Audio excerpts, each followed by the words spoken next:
According to the scholars of Mohammedan Islam, interest is prohibited. How is it possible to conduct trade in any manner without interest?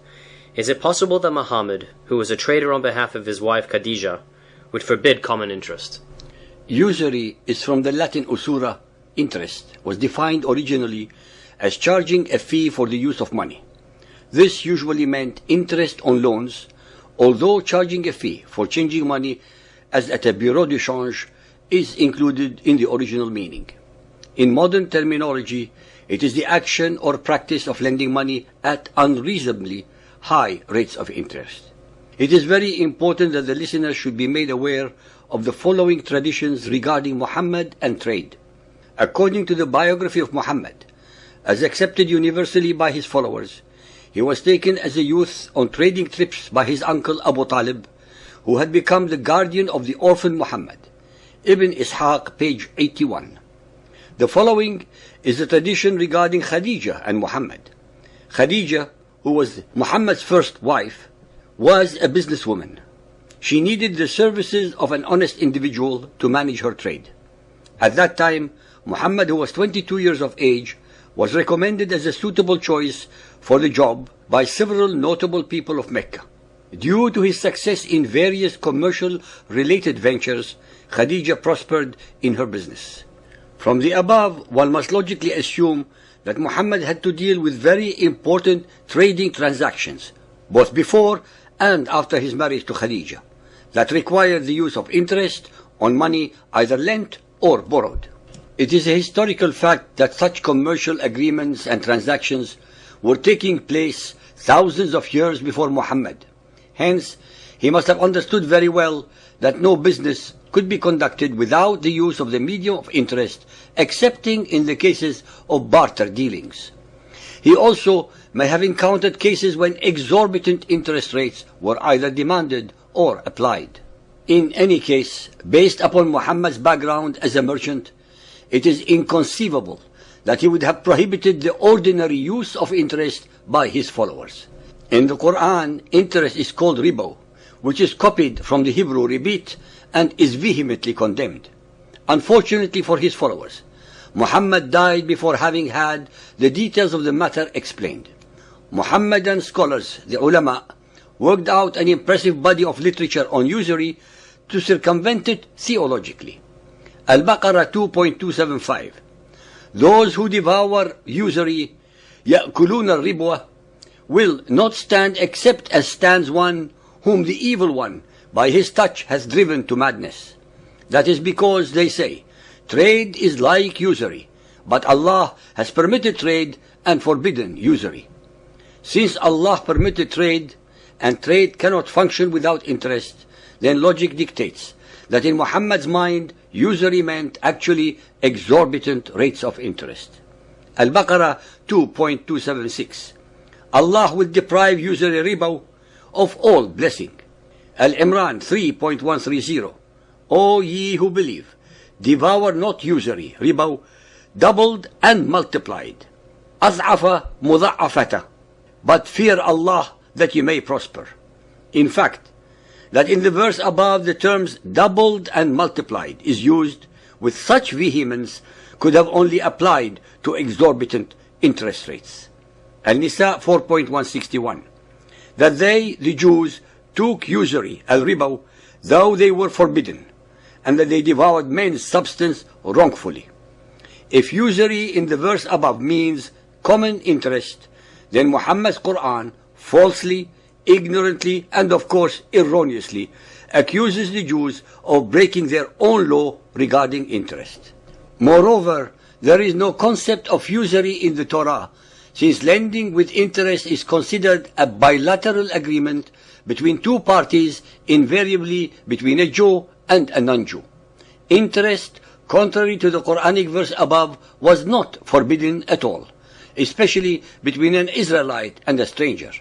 Deuteronomy 23:20. You shall not lend upon interest to your brother, interest of money, interest of foodstuff, interest of anything that is lent upon interest. That the Lord your God may bless you in all that you set your hand to, in the land where you are entering to possess.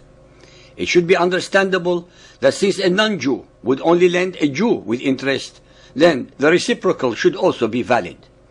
But if usury in the Quranic verse above meant exorbitant interest, then the verse makes perfect sense, since under this circumstance it is prohibited. It beggars belief that Muhammad, who was after all a trader under his wife Khadija, would prohibit common interest, especially concerning his own Quraysh trading tribe. There is absolutely no doubt that Rabba could only have meant exorbitant interest. It was his ignorant, unlearned, and generally illiterate followers, because they lacked his guidance, extended it in a very illogical and impractical manner to cover all financial transactions. That is why the Muhammadans need a huge and convoluted strategy to take interest without calling it so. Thus, trying to defy the logic that a rose by any other name is still a rose.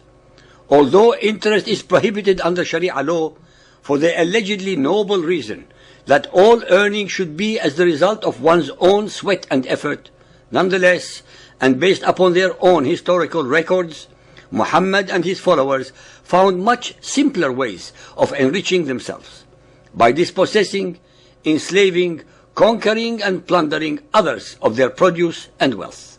In modern times, the Muhammadans have created an elaborate methodology to circumvent this prohibition and disguise it in Islamic cloak of terms and financial arrangement, but with exactly the same results, which is to either pay or receive interest, but under other guises.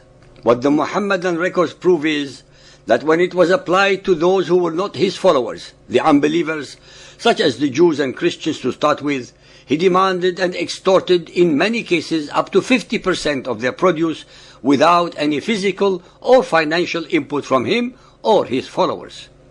The Zoroastrian Persians later suffered the same fate. This, of course, was not and is not considered by the Muhammadans as an unfair or unjust deal. There is absolutely no doubt, based on all the evidence and background of Muhammad, that his followers got it all wrong because he did not live long enough to explain what he meant, and in their ignorance came to the wrong and stupid conclusions. Al-Tirmidhi Hadith 2826, narrated by Abu Huraira. Allah's Messenger said, usury has 70 parts, the least important being that a man should marry his mother. The term usury, used in the above context, has no commercial connotations whatsoever. In fact, it is used as a means of expressing an obscene degree of immorality, that a son should marry his mother. Since no commercial transaction is involved, then usury in this instance can only confirm that its meaning applies only to exceptional cases pertaining to totally immoral and or unjust circumstances such as exorbitant interest rates. Al-Tirmidhi Hadith 2830, narrated by Umar ibn al-Khattab. The last verse to be sent down was that on usury, but Allah's Messenger was taken without having expounded it to us. So leave aside usury and whatever is doubtful. Al-Khattab's comment, so leave aside usury and whatever is doubtful, is one among the most astute regarding the subject of usury.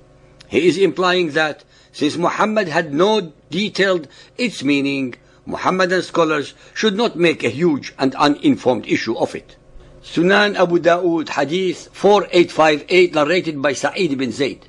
The Prophet said, the most prevalent kind of usury is going to lengths in talking unjustly against a Muslim honor. Once more is the terms usury used without any relationship to commercial interest. Once again, it is addressing the issue of excess. Hence, based upon the Muhammadan records themselves, regarding Muhammad's trading endeavors on behalf of his wife, the commercial needs of his Quraysh tribe, and the use of the word to mean excess, not related to business, shows that the ignorant followers of Muhammad got it all wrong and put themselves in a totally unnecessary straitjacket.